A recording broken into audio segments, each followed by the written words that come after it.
الأمهر في السباق بعزمنا الصعب هان، والفوز منا قد دنا.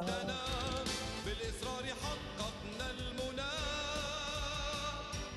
بالعمل حلمنا سار معنا ووصل، وفي النهاية الصعب هان.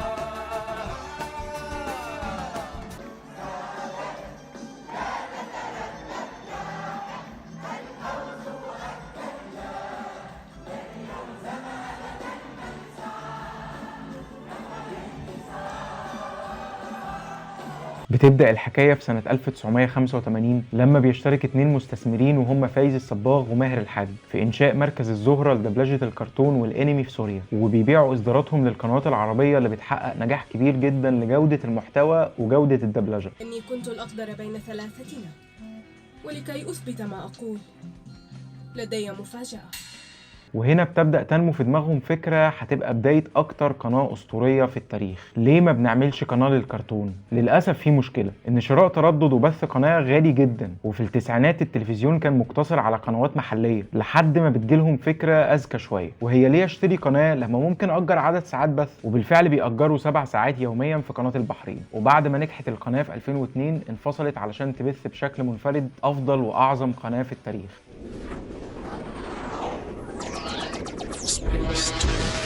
قناة شباب المستقبل. وعشان تبقى مدرك للوضع ساعتها فما كانش فيه قنوات كرتون مجانية، وكله كان مدفوع زي ديزني. Look at the stars. The great kings of the past look down on us from those stars. واي ار تينز اللي كانت بتقفل طول السنة وتفتح في الأجازة بس، اللي هو مفيش حاجة بتتعمل عشان خاطر عينيك يا حبيبي، لا كله بالفلوس. طب يعني هل أنا عايز أقول إن عظمة القناة دي إنها كانت قناة مجانية؟ لا طبعا، بالعكس absolutely. الحقيقة إن كل ما يخص القناة دي كان أسطوري وعظيم. يعني فكرة تأسيس القناة نفسها كانت قائمة على إيه أكتر حاجة بيمتلكها الطفل ومش موجودة في حد غيره؟ الخيال. ولذلك هي ما كانتش قناة برامج وكده، لا هي كانت عالم موازي من خيال الطفل. أول ما بتفتحها كنت بتدخل في مود تاني، بتلاقي الفواصل مركبة فضائية بتطير بيك بره حدود كوكب الأرض لكواكب تانية، رياضة وأكشن وزمردة ومغامرات، كانت بتاخدك لعالم ساحر.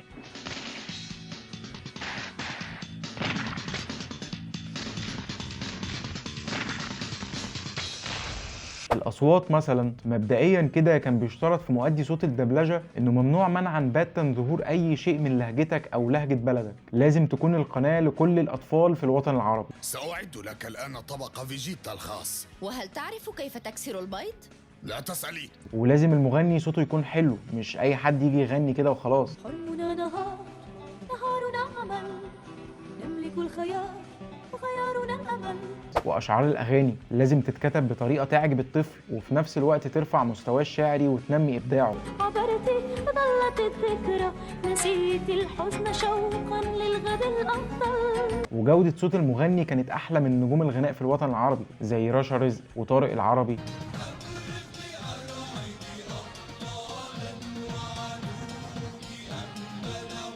المحتوى، لما حبوا يجيبوا المحتوى كان المحتوى ساعتها للكرتون الامريكي والانجليزي عباره عن حاجات زي كرتون نتورك وقطه كسلانه وكلام فاضي، وده ما يناسبش اللي عايزين نقدمه للطفل.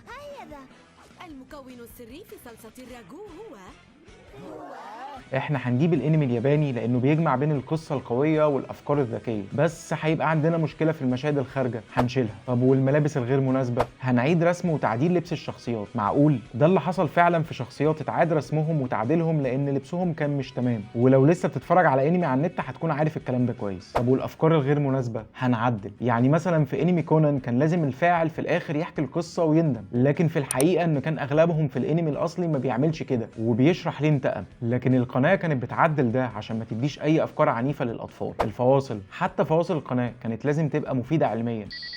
الرياضة تنشط العقل، فالعقل السليم في الجسم السليم. لازم ما يتقالكش اي شيء سلبي، لازم يكون ليك لقب محفز لصناعه المستقبل. قناة شباب المستقبل. لازم المحتوى يكون عن الخير. سيدي عليك أن تدفع 40 فرنكا دفعة مقدمة. ولكن الأجرة 20 فرنكا يا سيدي. عليك أن تغلقي فمك أيتها الكسول. هل نسيت أننا نتقاضى 40 فرنكا لليلة الواحدة؟ واهميه العلم والذكاء. اسمي كرم وأنا مخترع صغير، وبقلمي وأدوات وزراعة القيم والدفاع عن الوطن.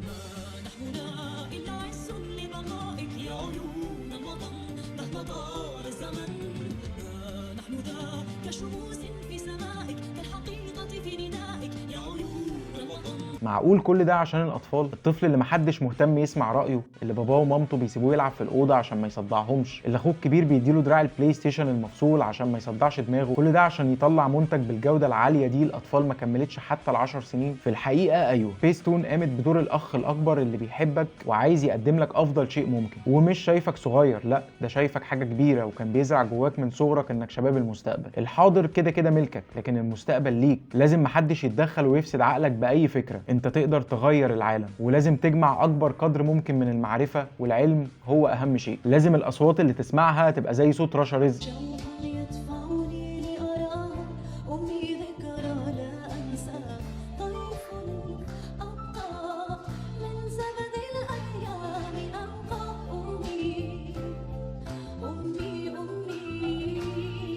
لازم كتابة الاغاني تكون بتنمي حواسك وابداعك.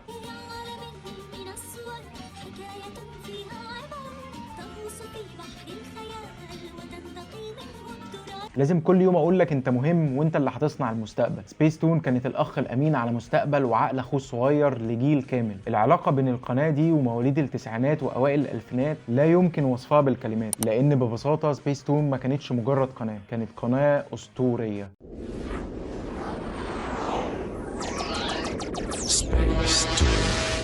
قناة شباب المستقبل.